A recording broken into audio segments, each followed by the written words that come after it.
Assalamualaikum warahmatullahi wabarakatuh. Perkenalkan nama saya Heri Purwanto, NPM 2271211045, jurusan Ilmu Administrasi kelas 1B, program Pascasarjana Universitas Islam Riau, Pekanbaru. Dalam hal ini izinkan saya mempresentasikan hasil dari jawaban ujian akhir semester ganjil tahun akademik 2002-2003, mata kuliahnya Manajemen Sumber Daya Manusia, hari Jumat tanggal 16 Desember 2022, dengan dosen pengampu Ibu Profesor Dr. Anda Hajah Sri Indrastuti SMM. Sifat ujiannya di take home, jadi ini saya akan memaparkan melalui YouTube.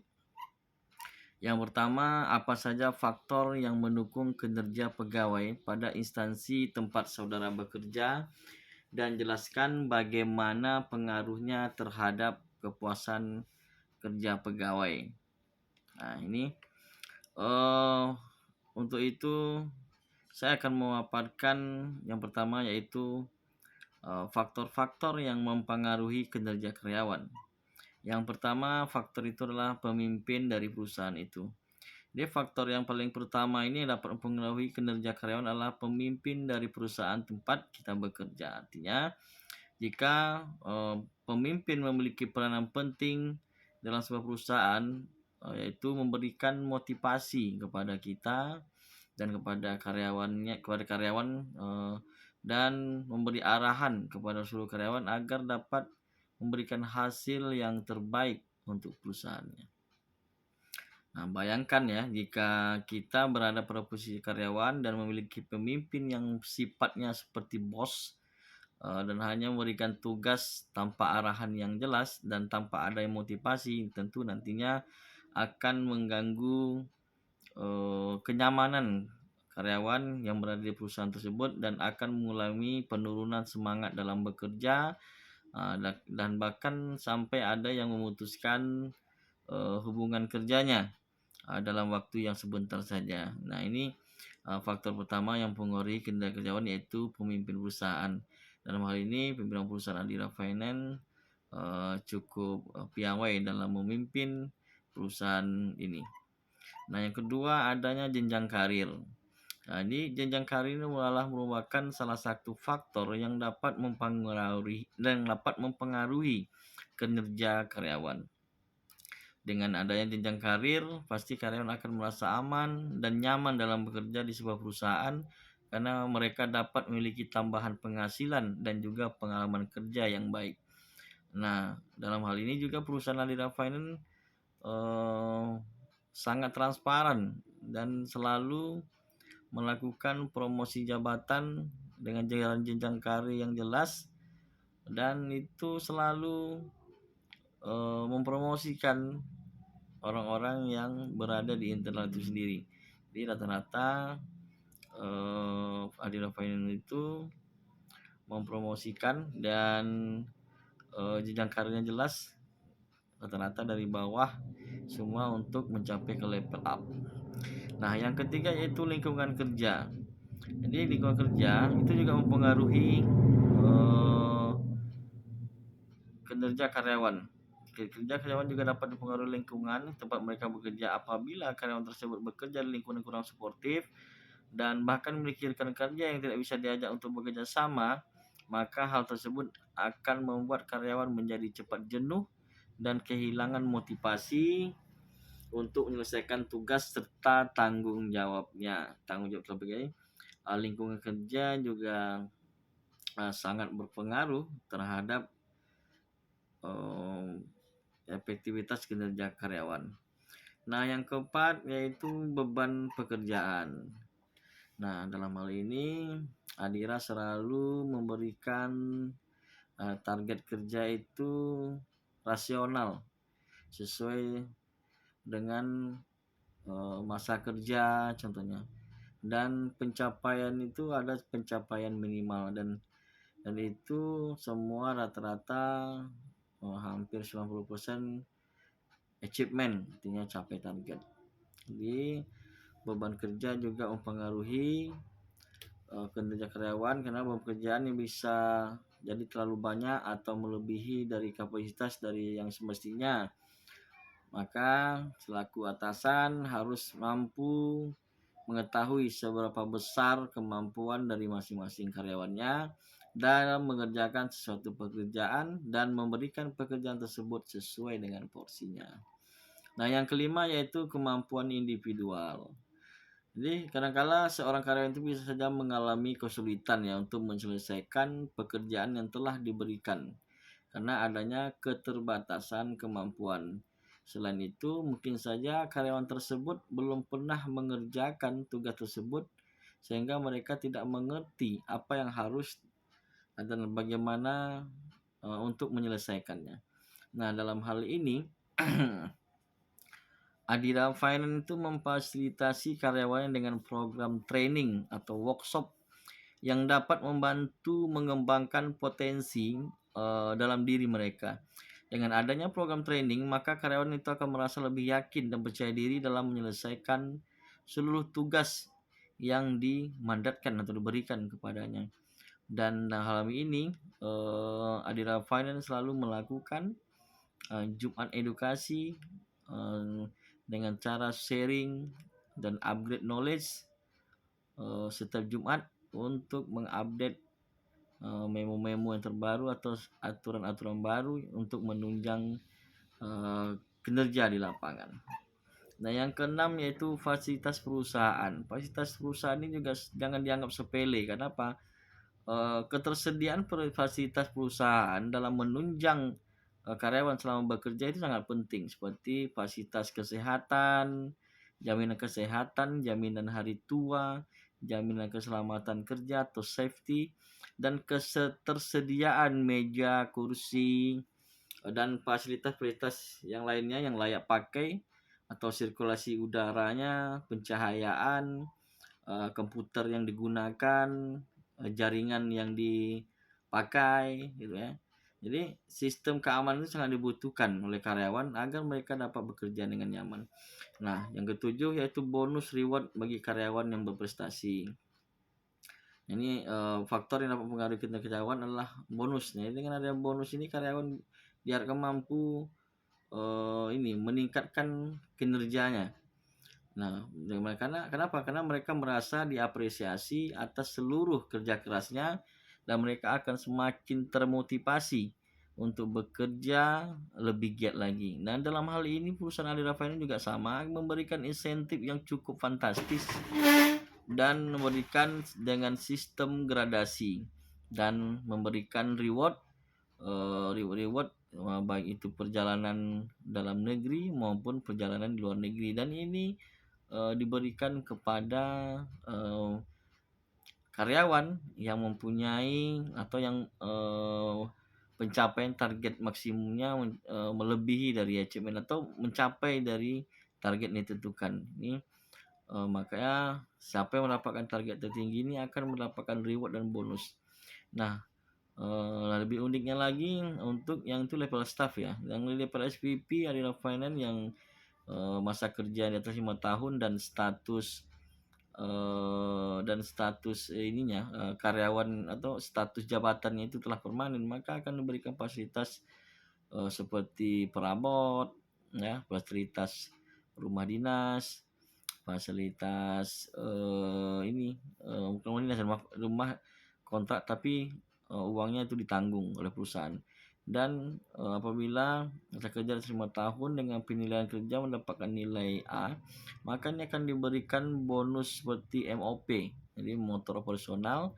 Dalam ini boleh dikatakan seperti diberikan secara cuma-cuma, hanya kalau tak salah membayar itu dari harga unitnya 12 juta hanya bayar 3 jutaan. Jadi apabila ini dalam masa rentang 3 tahun itu lolos atau tidak berhenti, maka unit tersebut menjadi miliknya.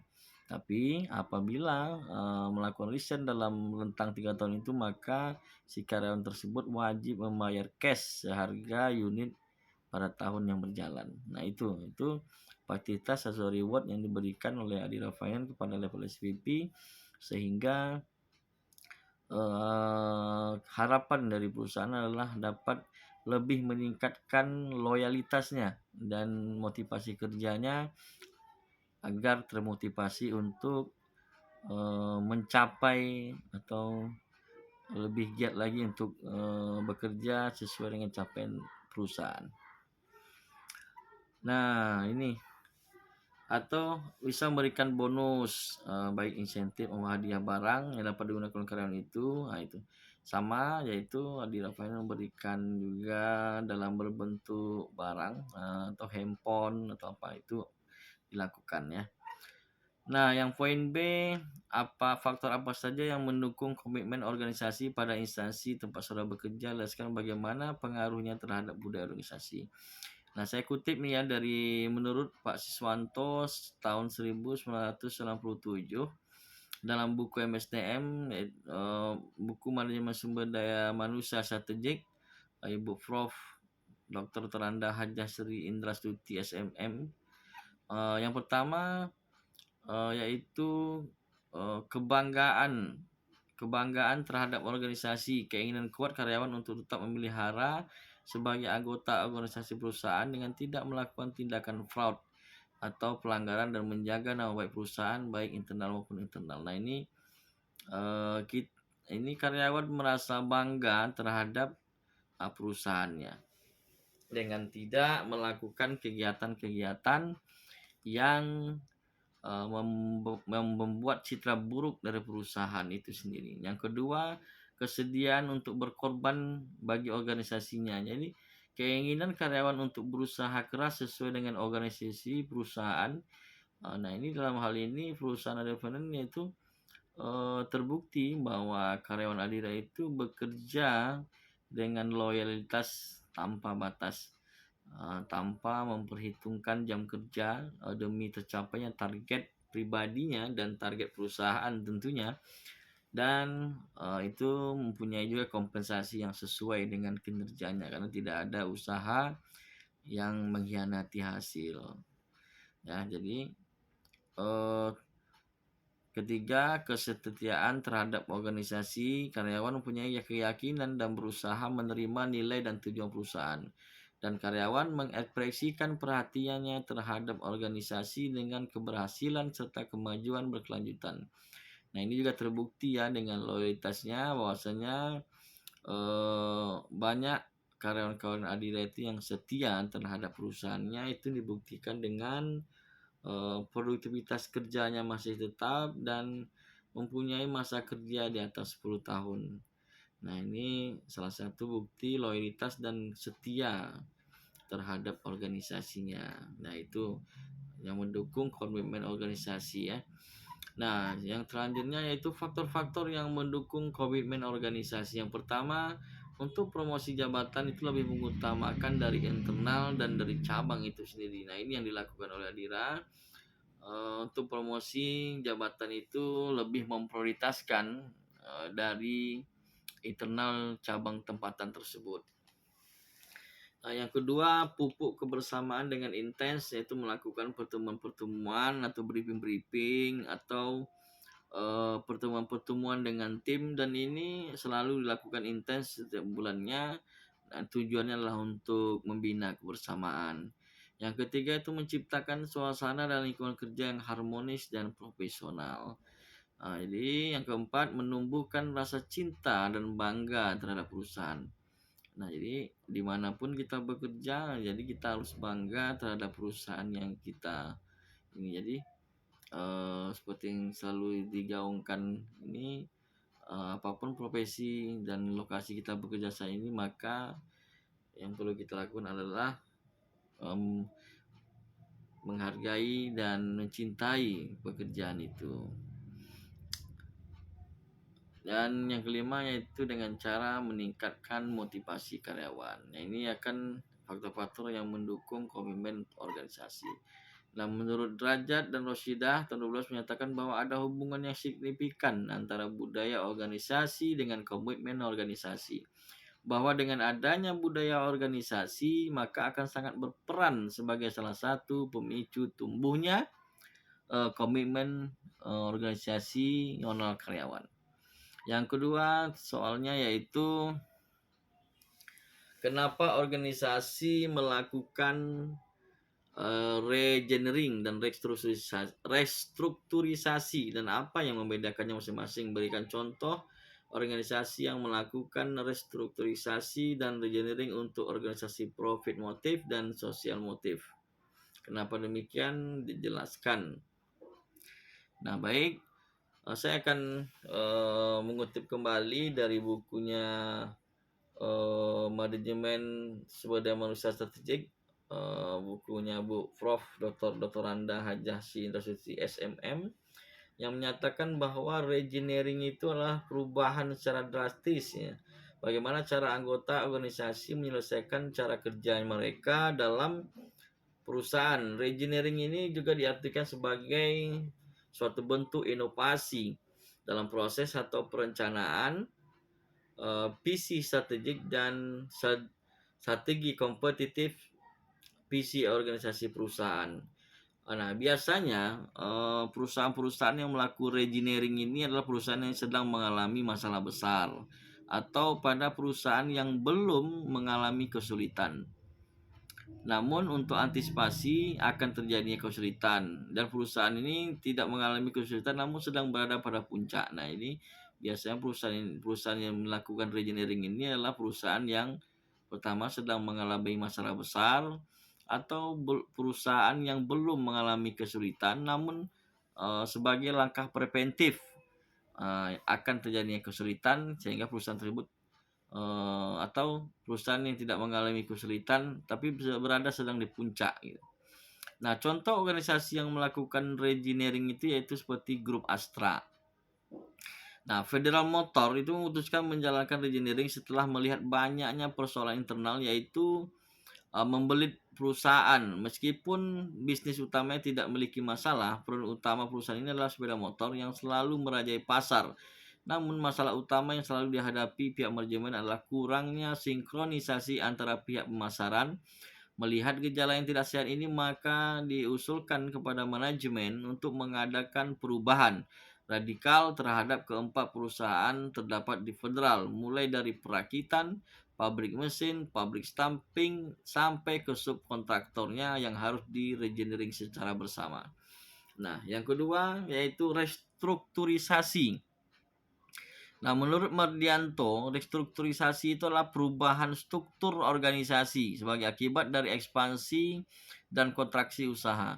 Restrukturisasi akan diikuti pula dengan perubahan pada neraca perusahaan baik sisi aktiva maupun sisi pasifa. Restrukturisasi ini merupakan suatu strategi bisnis bagi perusahaan yang dianggap underperforming, baik meliputi restrukturisasi organisasi manajerial, finansial, dan operasional yang rekomendasi akhirnya cenderung mengarah ke pada privatisasi. Nah, yang selanjutnya, restrukturisasi itu adalah sebagai upaya yang dilakukan perusahaan dalam rangka melakukan penyehatan perusahaan yang merupakan salah satu langkah strategis untuk memperbaiki kondisi internal perusahaan guna memperbaiki kinerja dan meningkatkan nilai perusahaan. Faktor yang menyebabkan perusahaan itu melakukan restrukturisasi yaitu pertama masalah hukum atau terjadinya desentralisasi atau monopoli, adanya tuntutan pasar, masalah geografis, perubahan kondisi korporasi, hubungan holding anak perusahaan, masalah serikat pekerja, perbaikan image korporasi, fleksibilitas manajemen, pergeseran kepemilikan akses modal yang lebih baik. Nah, ini yang biasanya terjadi atau yang menyebabkan perusahaan itu melakukan restrukturisasi. Nah, contoh organisasi yang telah melakukan restrukturisasi yaitu pada PT Aqua Golden, Mississippi ya. Jadi perusahaan ini berdiri pada tahun 73 oleh Bapak Tirto Utomo sebagai produsen pelopor air minum dalam kemasan di Indonesia. Pabrik pertama yang didirikannya di Bekasi, telah beroperasi selama kurang lebih 30 tahun. Kini Aqua memiliki 14 pabrik di seluruh Indonesia. Nah, pada tahun 1968, Aqua itu yang berada di bawah naungan PT Pestama melakukan langkah strategis untuk bergabung dengan grup Danone yang merupakan salah satu kelompok perusahaan air minum dalam kemasan terbesar di dunia dan ahli dalam nutrisi. Nah, langkah ini sangat berdampak pada peningkatan kualitas produk, market share, dan penerapan teknologi pengemasan air yang terkini. Di bawah bendera Danone, Aqua kini Aqua memiliki lebih dari 1 juta titik distribusi yang dapat diakses oleh pelanggannya di seluruh Indonesia. Nah, ini adalah salah satu contoh perusahaan yang melakukan restrukturisasi, yaitu PT Aqua. Nah, yang ketiga, analisa instansi tempat bekerja dengan menggunakan Boston Consulting Group, ditinjau dari kinerja pegawai dan potensi pengembangan pegawai pada masa akan datang, dan di mana posisi instansi saudara berada. Jelaskan apa saran saudara sebaiknya dilakukan untuk menghadapi kondisi instansi tersebut. Nah, di sini saya akan menjelaskan apa itu analisis Boston Consulting Group.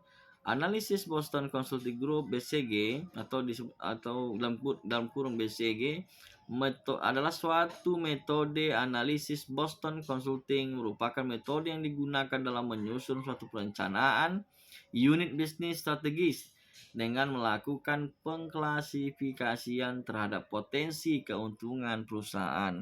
Itu menurut Kotler tahun 2002. Nah, unsur-unsur dalam metrik BCG adalah sebagai berikut. Menurut Swarsono 2000, tahun 2000, halaman 117. Yang pertama yaitu tingkat pertumbuhan atau market growth. Nah, dimensi pertumbuhan dari perusahaan tersebut, yang mana perusahaan Adira Finance saat ini terus bertumbuh dan berkembang. Walaupun sektor bisnis yang sama atau boleh dikatakan kompetitor juga kian bertambah, namun perusahaan Adira Finance masih tetap eksis. Kurang lebih pada tahun 2022 ini adalah 32 tahun di Adira Finance, dan Adira Finance itu mengoperasikan 461 jaringan usaha di seluruh Indonesia dengan didukung sekitar 17.000 karyawan.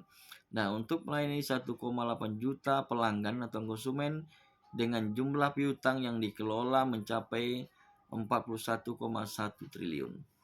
Dan potensi pengembangan karyawan ke depannya tetap melakukan rekrutmen secara terbuka dengan melakukan share di media sosial melalui media resminya di Adira Finance ID, dan itu juga langsung melakukan work interview kepada calon-calon dan juga merekrut berdasarkan referensi dari karyawan itu sendiri. Dan yang kedua yaitu pangsa pasar relatif atau dimensi pangsa pasar. Nah, dalam ini Adira Finance kalau dilihat dari loyalitas dari kinerja pegawai itu masih cukup tinggi, dan rata-rata karyawan tersebut dalam kesetiaan atau dalam tiap bulannya itu growth ya, mencapai target, dan itu terbukti dengan bertambahnya jumlah karyawan dan level supervisor setiap tahunnya dari promosi jabatan dengan melakukan promosi jabatan dengan mengutamakan dari pihak internal ya. Yang selanjutnya itu market share. Market share ini adalah yang pertama, inilah suatu membandingkan penjualan perusahaan dengan penjualan industrinya. Jadi artinya saat ini market share Adira Finance ini cukup baik. Ini terbukti dengan pembiayaan sepeda motor baru. Itu Adira Finance itu naik, pembiayaan baru maksudnya Adira Finance itu naik 21% menjadi 14,3 triliun di semester 1 ini tahun 2022 nasional.